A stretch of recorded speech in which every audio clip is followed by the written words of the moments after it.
School से निकलकर college, इसमें ही बहुत सारे परिवर्तन हो जाते हैं।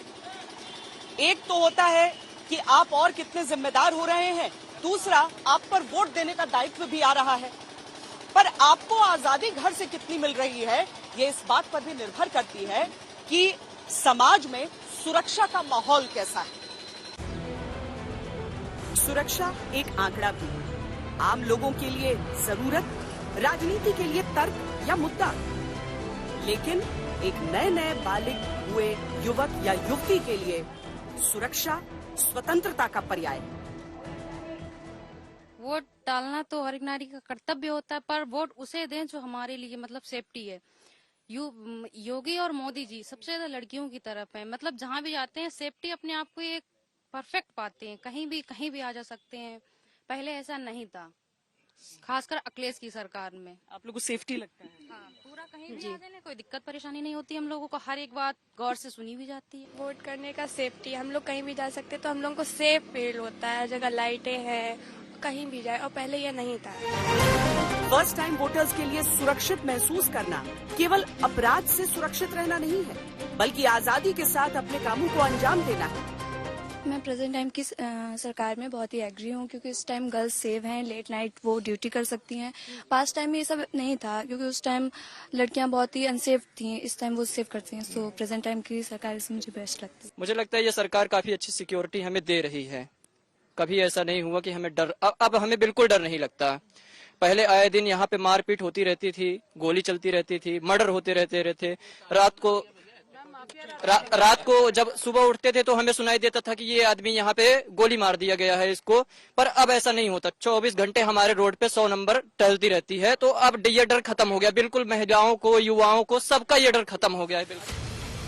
1.8 करोड़ फर्स्ट टाइम वोटर्स जब वोट डालने जाएंगे तो यकीनन किसी भी पार्टी के लिए डिसाइडिंग फैक्टर होंगे। इसीलिए हर दल पूरी कोशिश में लगा है कि ये फर्स्ट टाइम वोटर्स उनके साथ ही चलें। युवा मन पूरे विश्व के विचारों को हमेशा मथता रहता है। ऐसे में चुनावों में ये कहना कि केवल 1 या 2 मुद्दे उनके लिए अहम है, गलत होगा। देश से जुड़े मुद्दे पर क्या कहता है फर्स्ट टाइम वोटर? पूरा देश कह रहा है 4 जून को 400 पार। मैं अगर वोट डालने जाऊँ तो मैं ऑब्वियसली मोदी जी को वोट देना चाहती हूँ, क्योंकि मुझे ऐसा लगता है कि राहुल गांधी जी इतना कुछ नहीं कर पाएंगे जितना कुछ मोदी जी ने किया। राष्ट्रवाद के मुद्दे पे तो ये बोलना वैसे आसान नहीं है, कि देखा जाए तो कोई भी सरकार ऐसे काम तो खैर सब ने किया ही है। विकसित भारत के लिए 400 पार। डेवलपमेंट की बात की जाए, इकोनॉमिक्स की हमारी मतलब इन अ वर्ड 5th रैंक है हमारी, तो ये बहुत अच्छी बात है। देखा जाए तो हम इकोनॉमिकली अगर देखा जाए हमें तो कहीं ना कहीं हम बहुत बेटर हो रहे हैं पहले से बीजेपी। पूरा देश कह रहा है अब की बार बीजेपी ने अब की बार 400 पार का नारा अगर गढ़ा है तो इसके पीछे कश्मीर से धारा 370 हटाना और आने वाले समय में विकसित भारत के लक्ष्य का संकल्प है। बीजेपी की हर चुनावी सभा में राष्ट्रवाद का मुद्दा प्रमुखता से गूंजता है।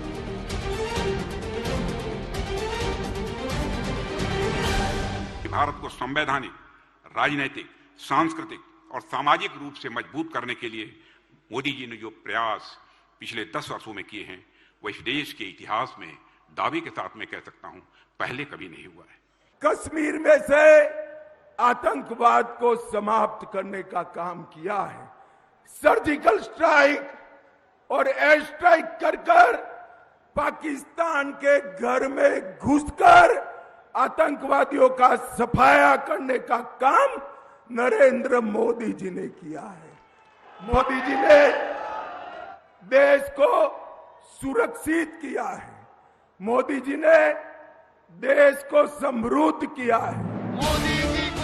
बीजेपी ने राष्ट्रवाद के साथ सांस्कृतिक राष्ट्रवाद को भी इस बार अपने चुनाव प्रचार में जगह दी है। बीजेपी के चुनाव प्रचार के केंद्र में राष्ट्रवाद के तौर पर कश्मीर से धारा 370 हटाना, आतंकवाद के खिलाफ zero tolerance, surgical strike, air strike, सैन्य शक्ति का विस्तार, ब्रह्मोस तेजस से लेकर INS विक्रांत और गगनयान की उपलब्धि शामिल है। आतंकवादियों को मुंह तोड़ जवाब देना हो, जैसे उन लोगों ने हर स्तर पर सेना को निराश करने का, हतोत्साहित करने की मानो कसम खा रखी थी। लेकिन आज जो सरकार है वो दुनिया के किसी देश के दबाव में नहीं आ सकती। हम राष्ट्र प्रथम, सदैव प्रथम के मंत्र पर चलने वाले लोग हैं। इसी तरह सांस्कृतिक राष्ट्रवाद में अयोध्या में श्री राम लला की प्राण प्रतिष्ठा और मंदिर निर्माण शामिल है। इसके अलावा देश भर में बाबा विश्वनाथ कॉरिडोर, उज्जैन महाकाल कॉरिडोर सहित कई मंदिरों को भव्यता प्रदान करना शामिल है। लोकतंत्र का एक नया मंदिर तो हमारे प्रधानमंत्री ने बनाया, उसका निर्माण तो किया ही है। वहीं अयोध्या में भगवान श्री राम के मंदिर का निर्माण करके उन्होंने भारत में सांस्कृतिक पुनर्जागरण,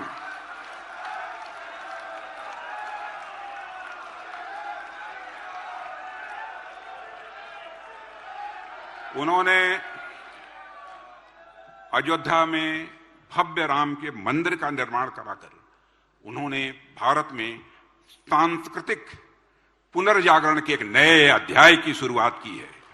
मुझे बताओ, अयोध्या में राम मंदिर बनना चाहिए था या नहीं बनना चाहिए था? जोर से बोलो, बनना चाहिए था या नहीं बनना चाहिए था? एक कांग्रेस पार्टी ने 70 साल तक राम जन्मभूमि के मुद्दे को अटका कर रखा, लटका कर रखा, भटका कर रखा। मोदी जी ने केस भी जीता, भूमि पूजन भी किया और 22 जनवरी को रामलला की प्राण प्रतिष्ठा भी कर दी। तो जब फर्स्ट टाइम वोटर्स की बात आती है तो राष्ट्रवाद उनके लिए कितना बड़ा मुद्दा होता है? क्या वो अपने निजी हित को देखते हैं या फिर देश हित भी उनके वोटिंग पैटर्न पर असर डालता है? हाथों में मोबाइल, सोशल मीडिया का इस्तेमाल आमतौर पर युवाओं को घर पर इसके लिए डांट पड़ सकती है, लेकिन सभी राजनीतिक पार्टियां इसी सोशल मीडिया के जरिए उन युवाओं के दिलों तक पहुंचने का प्रयास करती हैं। पर वो युवा सोशल मीडिया के जरिए अपने किस नेता से सबसे ज्यादा कनेक्ट करना पसंद करते हैं? तो आज भी कुछ फिटनेस का मंत्र देंगे लोगों को? योगा करनी चाहिए, मेडिटेशन करनी चाहिए। तो फिर तो ये लोग कहेंगे कि मोदी जी की बात बता रहा है।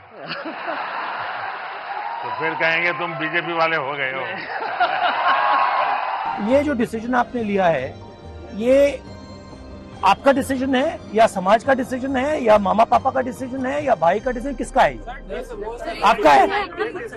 समाज का डिसीजन, हाँ, समाज का है।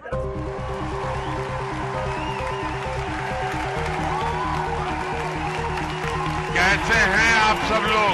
प्रधानमंत्री मोदी ने हाल ही में दिल्ली में सोशल मीडिया से जुड़े प्रभावशाली युवाओं को सम्मानित किया, उनसे चर्चा की। इसी तर्ज पर दूसरे दल भी युवाओं से सोशल मीडिया के जरिए अधिक से अधिक जुड़ने की कोशिशें कर रहे हैं।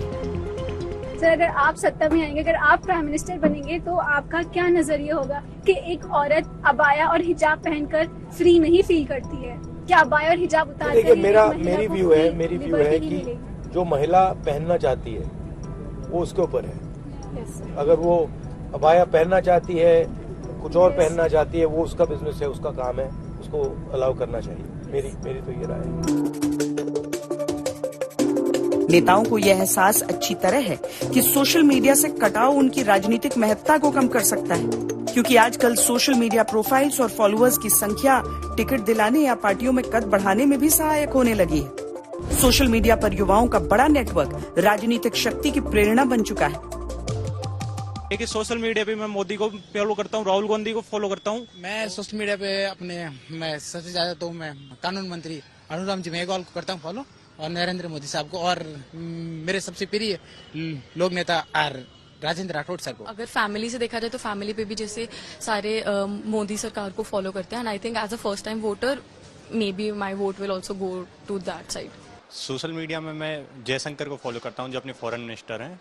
उनकी पॉलिसी मतलब कहीं ना कहीं उनका बहुत तरीका बोलने का, डील करने का दूसरे देशों से बहुत अच्छा है, और बहुत ही अच्छे डिप्लोमेट बहुत ही अच्छे हैं।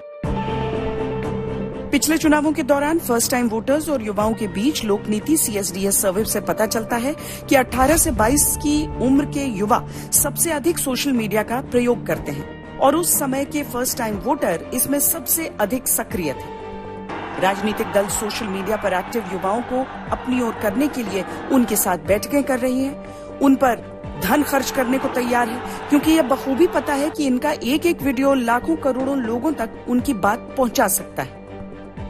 मीडिया चेंज हो रहा है। एक समय था लोग अखबार पढ़ते थे। जब अखबार पढ़ते तो ये वैज्ञानिक रिसर्च है कि आपके सारे न्यूरॉन्स किसी एक विषय पर केंद्रित हो जाते हैं, इसीलिए किताब में पढ़ा हुआ जो शब्द होता है या अखबार में पढ़ा शब्द वो लंबे समय तक याद रहता है। लेकिन सोशल मीडिया की सबसे बड़ी खूबी ये है कि ये सदैव और सर्वत्र है। तो आप कहीं भी हो, मोबाइल खोलिए, आपको रील मिल जाएगी, आपको पोस्ट मिल जाएगी, आपको वीडियो मिल जाएगा, आपको ऑडियो मिल जाएगा। इसलिए सोशल मीडिया सदैव सर्वत्र आपकी सेवा में है, इसलिए लोग उनके पीछे भाग रहे हैं।